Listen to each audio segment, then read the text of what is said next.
George was one of the leaders in the chicken project. This project came about from our class brainstorming on what we could do to help feed all people. We receive 1,000 fertilized eggs from a nearby farmer every week. We ask for donations when we give a certain number of baby chicks away to individuals to help cover our costs. Included with the baby chicks, we provide a pound of food with every chick. We give half of our donations to the farmer that produces the eggs. The other half goes to the grain store. "Where else is this being done?" Yelena asked. The cameraman was filming. "There are 17 other high schools in Washington, Oregon, and Idaho. We have another 57 schools that have alerted us of implementing and duplicating our project," George answered.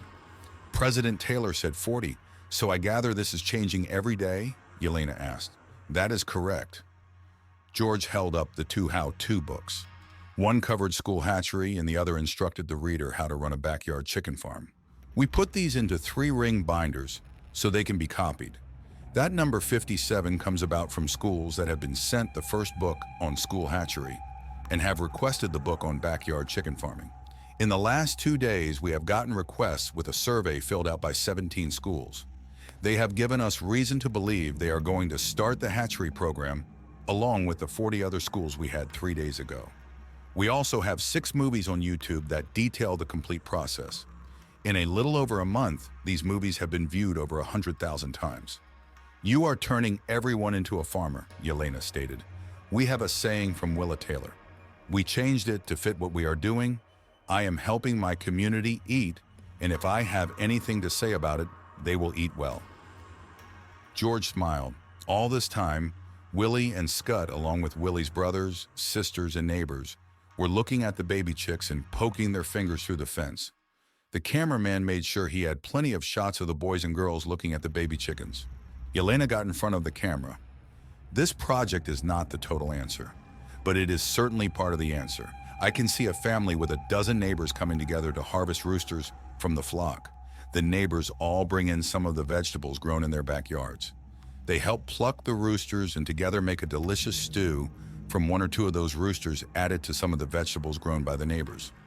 All the neighbors enjoy a meal together from their efforts. With the eggs from the hens that their neighbor has, the neighborhood eats well for a few weeks. So if 3 or 4 neighbors also grow the chickens, then the weeks become many months of having homegrown food.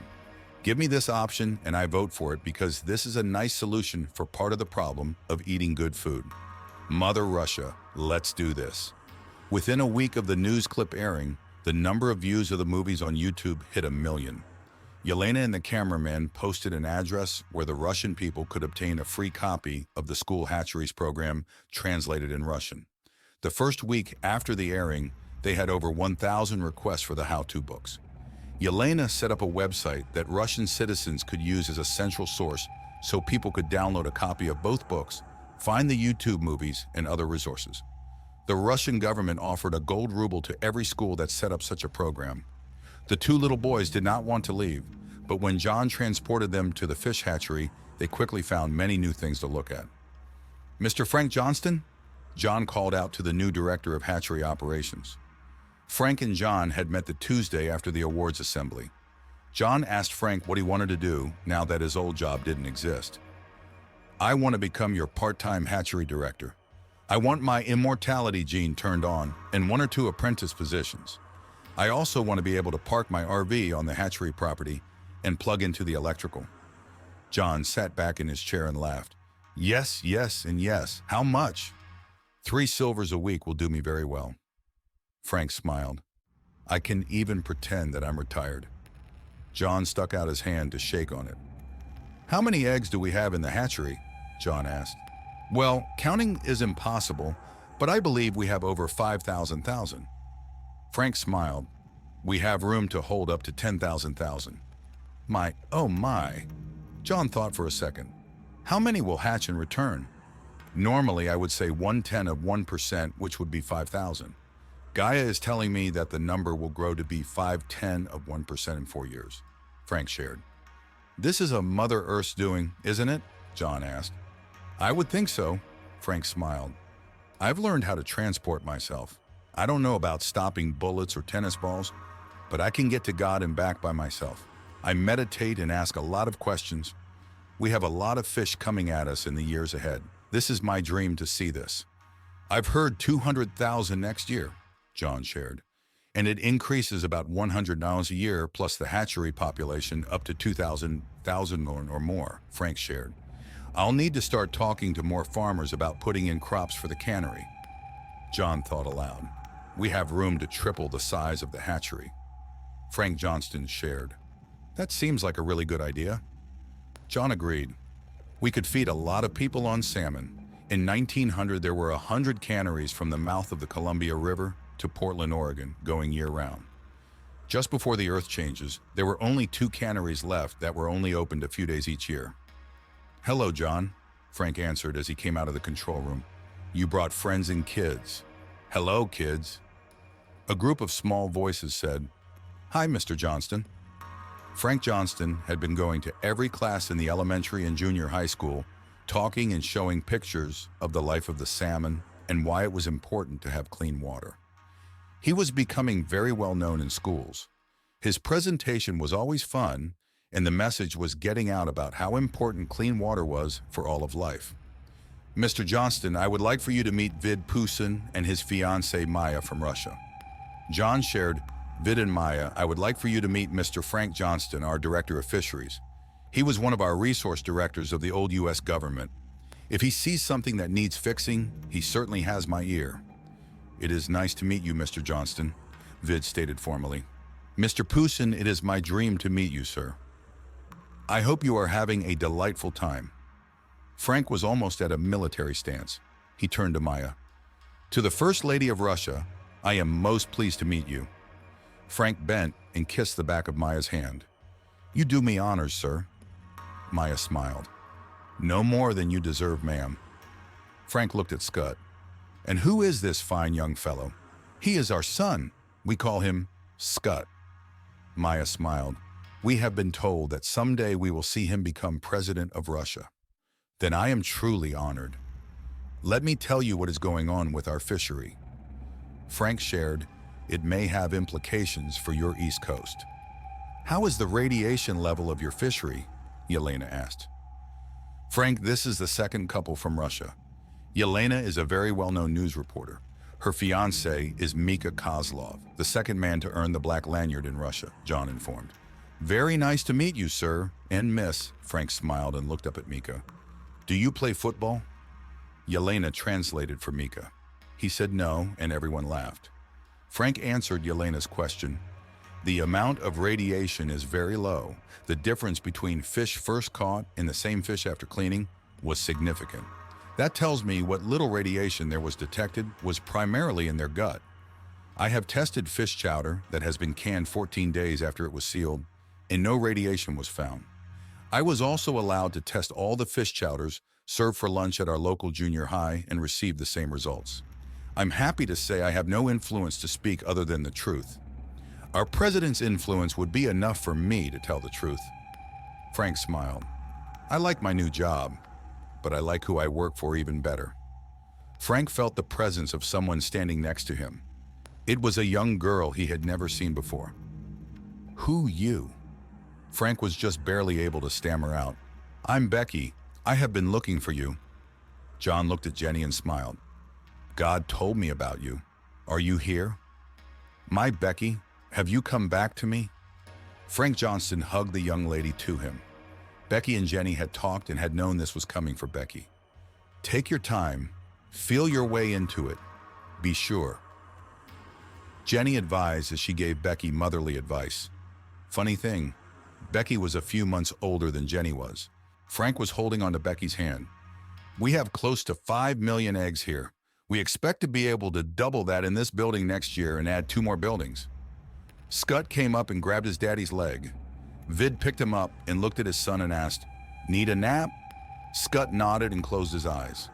Vid looked for Willa and noticed she was on her way with the child carrier. Maya took Scott, Vid put the carrier on, and knelt so Scott could be placed in the carrier. As Vid stood, Maya kissed him. Is this what normal people do on their days off? Yes, men on their days off play daddy. Maya hugged Vid. He had a nice smile on his face. How are you holding up? Vid asked. Scott put his head down and was asleep after a deep breath. "I'm fine," Maya smiled. "How are you, honey?" "I'm learning a lot, almost like thinking out of the box." Vid pulled Maya into a hug. "Is Scott asleep?" "Yes, he should be out for an hour, then good for 3 or 4 more." Maya laughed. Everyone thanked Mr. Johnston and moved on. "Trip to the fishing hole?" John asked. He was packing Willie. "Nap?" Willie asked, pointing to Scoot. "Yes, nap," John confirmed for Willie. Tony was packing another child carrier. John put it on, and after Willie was placed into it, he put his head down on John's shoulder. The 2 little boys had been going 100 miles per hour for a while, and both enjoyed the quiet ride on their daddies' backs. "Yes, fishing hole," Vid agreed. Everyone except for Becky and Frank made the trip to the river under the morning shadow of the sun. John noticed it was 9 a.m. Tony and Willa stepped forward to answer questions here. "This is where you caught the legendary fish?" Vid asked. "Yes, sir." "Right over there. When he took the hook, he pulled me headfirst into the river. Our crew chief, a man as big as Mika, grabbed my leg and pulled me back out. I don't know why, but I was still holding onto the pole." Tony shared. Vid turned to Mika and translated it for him. As the group stood there watching the river and thinking about fishing, a large king salmon made a jump of 3 feet out of the water. It was heading down river and back to the ocean. Everyone cheered. Vid then reminded everyone that the native people had given Tony the name Big Fisherman. Mika shared his thoughts. "Willa should be known as the Angel of the Wind." Yelena translated for those that did not speak Russian. The day they went to the Arctic Circle, the wind was blowing at unsustainable temperatures, and Willa asked the angels to quiet the wind and move the clouds away so we could see what little sun there was. Within a few minutes, the wind calmed, and the clouds moved away until the blue skies were visible. "Angel of the Wind," John looked at Jenny. They both smiled and nodded in agreement. "It fits her." Jenny smiled broadly. "You're my angel," John whispered in Jenny's ear. "Do Christ have angels?" Jenny whispered back. "This one does," John returned. "Tony, lead us to the bridge, please," Vid asked. Tony walked up the hill to the bridge. Once there, he got everyone to line up where the kids had lined up the day of the battle. "Look down. There are still a few bullets on the bridge deck. Stephen, Ben, and Sally, come with me." Tony had Willa's hand as he leads the 5 over to the line where the convicts had been. It was easy to identify because there was still blood on the bridge deck. When Tony got the 5 lined up, this is where the convicts were. Yelena had the cameraman filming. She was relaying the story in Russian to share with her country. A man drove up in a farm truck. He stopped and his wife and boy all exited the truck. "I just wanted to thank you again for making this world livable." The man shook John's hand, then turned to Jenny and hugged her. "Thank you for our lives." "John, this is Jake and Janet Thompson. The convicts kidnapped their son Terry, and you met him when he was rescued. We brought Jake and Janet back to life the day after they were shot by the convicts," Jenny reported. Vid and Mika were talking when Tony and the kids rejoined the group. The man and his wife and son had gotten back into their truck and waved goodbye. Tony shared in Russian to Mika with Yelena listening. "They own a farm south of here, and when all the convicts were dead, we found the boy in a metal box in one of the trucks. Mom and her friend went and found his parents at their farm and brought them back to life. They are happy to be alive and okay again." "Tony, you have been working hard. Your Russian is good enough to be on our TV program," Yelena stated. "I have much to learn," Tony stated in Russian. "John, can we end our visit to your home for a couple of hours?" Vaidi asked. The transport went quickly, and the puppy said hi to all the new people. Sally took the 2 boys and the puppy outside and had Dmitri along for the walk. Over the next hour, Dmitri told Sally all about Tony and Willa in Russia. Sally had never had a young adult male pay attention to her. They were looking at the gold find. About 2 feet in the center had been cut away. John and Vid joined them there. Back into the house. "Can we share some smoked salmon chowder for a light lunch?" Jenny asked. "I would love to try your chowder," Maya said as she and Vid looked at each other and smiled. Henry and Beth Frank knocked on the door and asked if they could be included. Beth had a large bowl of potato salad, and Henry carried another large bowl of coleslaw. Their 4 adopted children each carried a big platter of homemade biscuits. Lunch was a great success. "Jenny, I need the recipe for that chowder. We always have leftover salmon, and now I know what to do with it." "John, at breakfast you started to share what you found in Denver," Vid asked. "We found a total of 7 rooms. The first room contained over 27,000 metric tons of gold. We believe this came from Fort Knox in the World Trade Center. The second room was full of your Russian gold. The third room had the barren bonds and the diamonds from the World Trade Center, along with 50,000 metric tons of silver coins. The fourth room had over 30,000 metric tons of gold from other countries like Korea, Vietnam, the Philippines, Iraq, and Afghanistan." "John, is the gold from Ukraine there?" Vidal asked. "Yes, along with Libya and others also." John shared. The fifth room held gold statues and relics of the world, 28,000 metric tons of it. John looked around at the wide-eyed looks he was getting.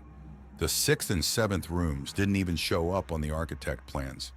It almost looked like they were afterthoughts, except both rooms are bigger than football fields. Room number 6 held over 100,000 metric tons of Chinese gold. Room 7 had 300,000 metric tons of silver bars jammed into it. At $500 an ounce for gold and $20 an ounce for silver, there are over $3 trillion in gold and silver in those 7 rooms. That does not count the 100 billion in diamonds or the 100 billion in barren bonds or hundreds of other things down there. The 3 trillion is just a conservative estimate.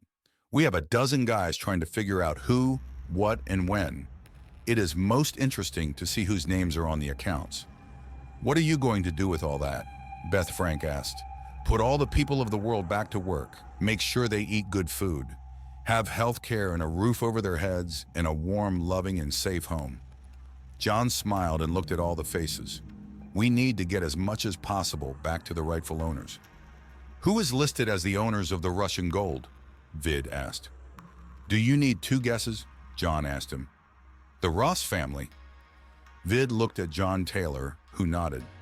"How about Chinese gold?" Henry Frank asked. "The Rose family. They have about half of all the deposits plus the Chinese gold.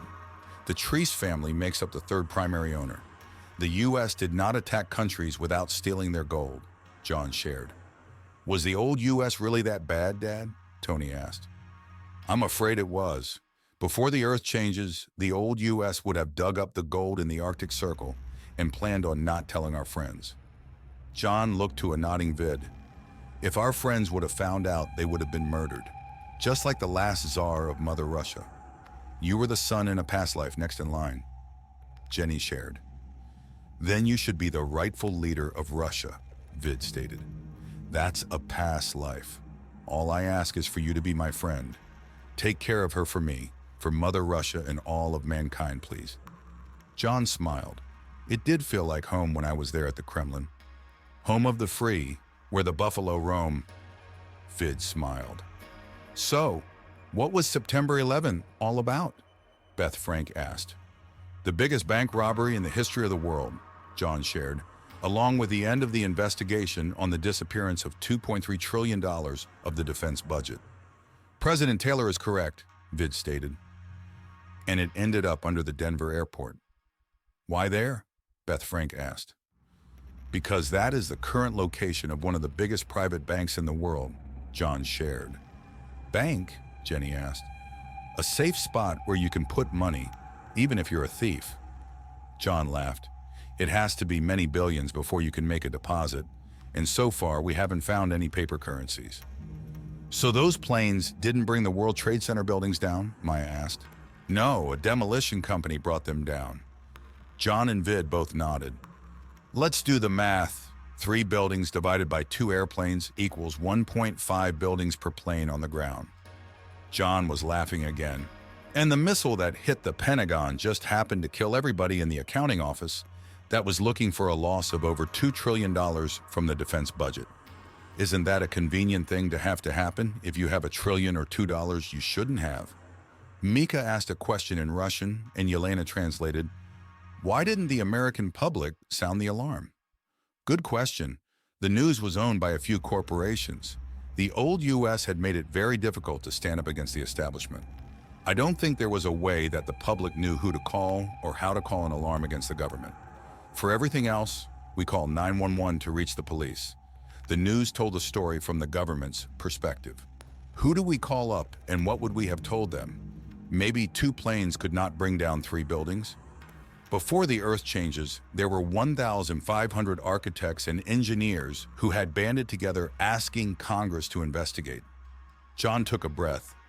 Most Americans did not realize what was going on until the series of documentaries on the Treese family started airing. Everything was laid out, from the killing and shooting of presidents, to the use of the CIA for drug trafficking, to the planning of and implementing of September 11th, and to the Treese family's profiting of wars. The last episode was on the Treese family involvement in the CIA's private army called ISIS. Did you say ISIS was the CIA's private army? Yelena asked. Yes, that is why I sent our military after them in January of 2016, Vid shared. Not only did that take out the illegal smuggling of oil to Turkey by ISIS, but it also destroyed the largest pipeline of drugs to Europe, thus shutting off drug money to Langley, the home of the CIA. What caused the Earth changes? If we put too much weight on a steel beam, there will come a time when it snaps. We, the American public, reached that point. There were too many Americans angry, and it tipped the breaking point. When the stock market crashed, it took the housing bubble, the credit bubble, the student loan bubble, and the dollar down with it. When the banks closed with no sign as to when they might open again, it was not the last straw. It was a whole truckload of straws. The American people took to the streets in greater volume than any other time in our history. The elite did not realize the power of the people. We, the American people, brought about the Earth changes. 250 million of us stepped up and said enough. That action sparked all the governors and state and federal Congress members into flying to Washington, D.C. for emergency meetings. They were going to enact martial law and move all of us into the FEMA camps. That information hit the internet, and it caused an enormous uproar. They are all gone, John shared. During all of this was the rerunning of documentaries disclosing all of the sins, including the federal building in Oklahoma in 1995. It had been a false flag to impose the Patriot Act. The powers in charge did not feel it was enough to get Congress and the people to allow it. So a new plan, thus September 11th. How could anyone believe mediocre fires could bring down steel buildings? And then there was building number 7. Then we learned that Super Bowl 50 was supposed to blow up with a 10-megaton nuclear bomb in February of 2018. It appeared that not everyone agreed, including the guy that was to set the timer. They tried again at the baseball All-Star game in July. By that time, we had cleaned out the rat's nest at Langley, and the major player in the drug trade in the world was coming unraveled. Banks that depended on the drug trade money were failing left and right. The U.S. military no longer had a paycheck. The connection between ISIS and the U.S. administration was disclosed to the American public. The Treese family simply found another method to pay and continually manage the primary terrorist military unit in the world. They stepped in and tried to handle the extensive drug trade with a few Langley supervisors. They soon learned it was out of control, and before they could right the ship, it found a mountain and crashed into it. Much of that was Vid's doing. We were working together, and I kept seeing the results from John's handiwork, but I did not realize it was John and some of you here, Vid Poussin shared. The twins Terry and Fanny came up to John. Everyone was busy talking about what John and Vid had shared. Daddy, can you fix the music box, please? Give me 2 minutes. I need to solve a crisis. John excused himself as everyone laughed. John and the girls went into the family room. When April was living with them, they'd gone up into the attic and found all sorts of neat things. The girls were talking about the music box. It was one of the top-of-the-line karaoke machines ever. John found a CD that had something on it that he liked. He put it in and hit play and picked up the mic. If I was a carpenter and you were a lady. Jenny jumped out of her chair and moved to the door to the family room. Would you marry me and have my babies? John's voice was terrible, but he got his message across. If I was a lady and you were a carpenter. Jenny's voice was much more pleasant. I would marry you and have your babies. Jenny was rubbing her tummy. Robert Taylor was just starting to show well at about 5 months. John gave Jenny a big kiss. All the kids were whooping it up and clapping along with the adults in the kitchen. The karaoke machine continued to play the melody, adding to the love and joy of the moment. It's possible that only John heard the doorbell ring. Peter saw John head for the door and was right there when he opened it. John saw several things at once. Leslie Treese was there with her entourage. She looked sick. Dimitri and Sally were coming around the house with Willie and Scott. The puppy made angry sounds at the lady with Leslie. The two men with Leslie seemed out of place, and the woman put her folded-up umbrella under her arm. John thought how strange as the handle was on her backside. The other end looked almost like a barrel of a gun. The woman was in her mid-20s, but had the stature of somebody very worldly. She had glanced at Dimitri, and for a second the smile was replaced with a grim look.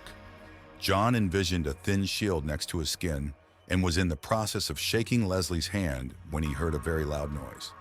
Damn, it felt like someone stomped on his chest. Peter was making his way by John when two 9mm fired. Peter made it in time to face the two men as they both discharged 9mm at him. By this time, Dimitri had pulled Tony and Willa from inside. To Willa, Dimitri said, "Protect babies, please." Willa was pissed. She had been working hard to reach the rank of Black Lanyard and felt slighted as she was being delegated to babysitter by someone she thought was a friend. She had tears falling from her eyes as she moved away from the front porch. "Willa, what's wrong?" Sally asked her sister and her teacher. "I deserve to be allowed to protect Father John," Willa said, full of anger. "Willa, these are not ordinary babies." Sally smiled. Just then a man came around the corner from the back of the house. Willa did not know him. "Boys, get behind me. Shields up," Willa whispered. There were more gunshots from the front porch and loud rattling noise from the back of the house. The man facing Willa and the kids got off about a dozen rounds from his Uzi. The 5 rounds that came up against Willa were all returned at about twice the speed of the gun's muzzle velocity. One of the rounds found the heart of the man, and he dropped his Uzi, falling to the ground face down and unmoving. Seconds later, the man disappeared. On the front porch, Dimitri looked at Tony. "You, me, and Peter need to take everyone to God now." Tony and Peter suggested everyone in the county that had not been to God before. It was amazing to see several hundred people lined up on the catwalk facing the sun. Tony and Peter looked at each other when they witnessed about 50 men and women going into the sun.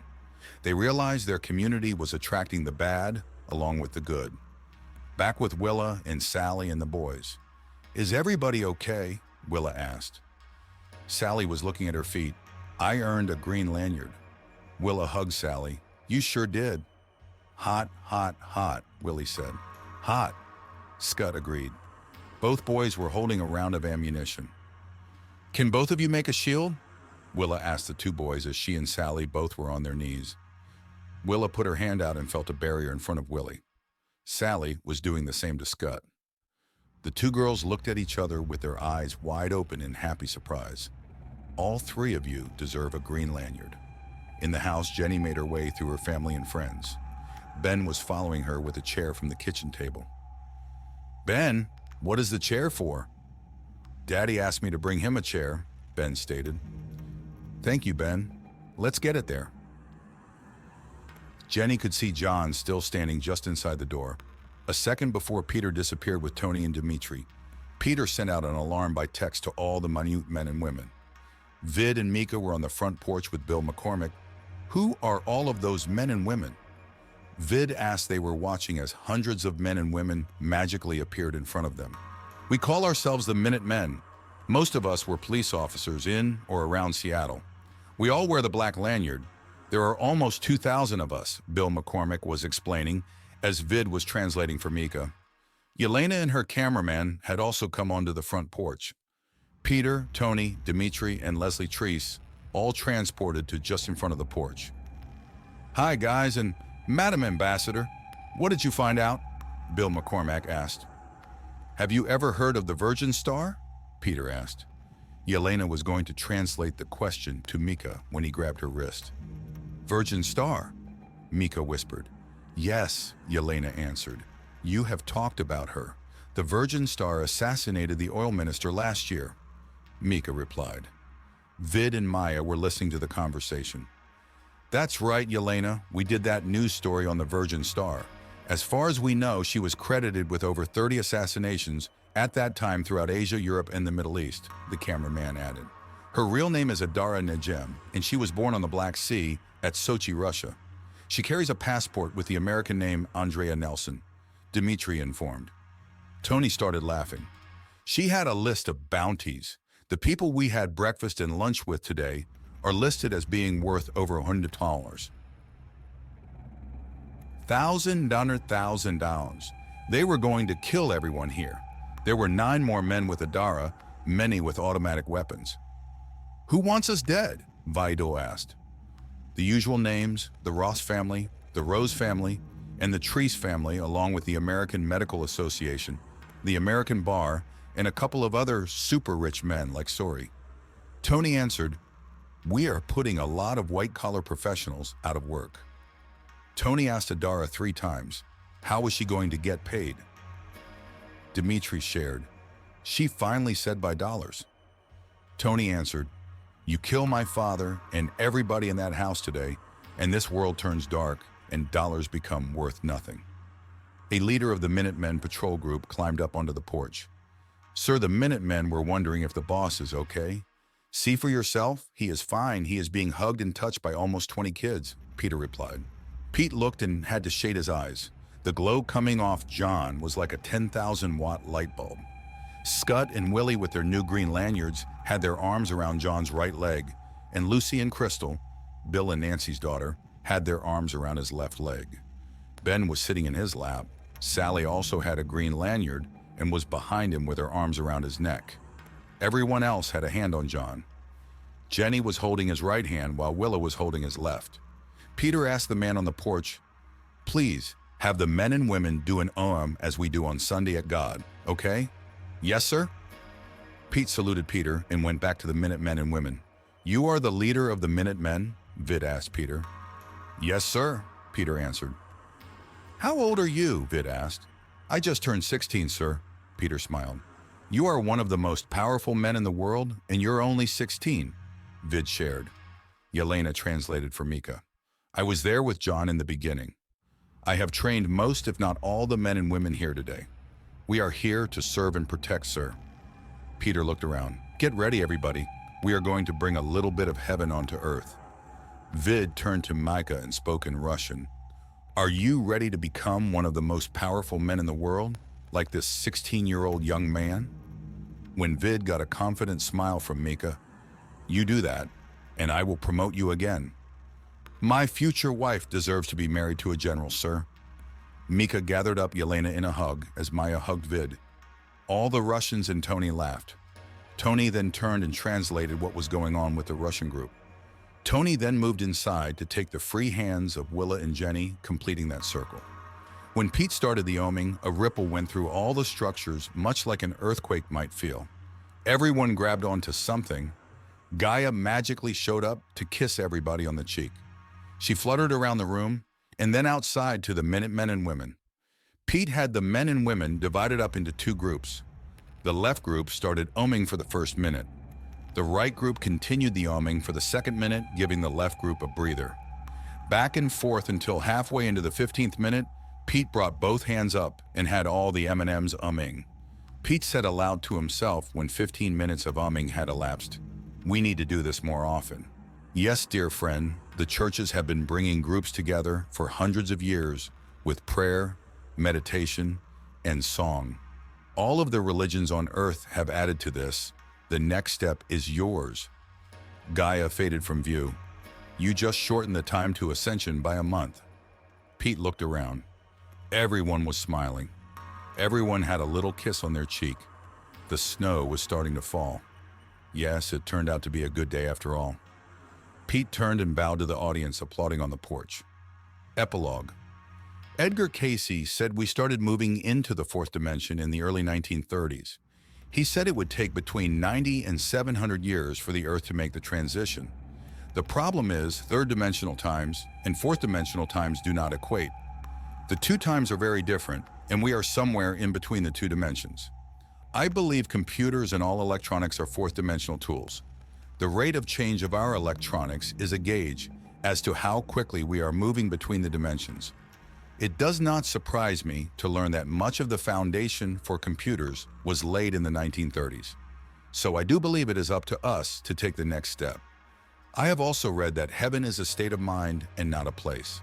John Taylor and his family and friends have created such a place that is full of love, laughter, and respect, and with a little help, Gaia and other fourth-dimensional beings can come and say hi from time to time.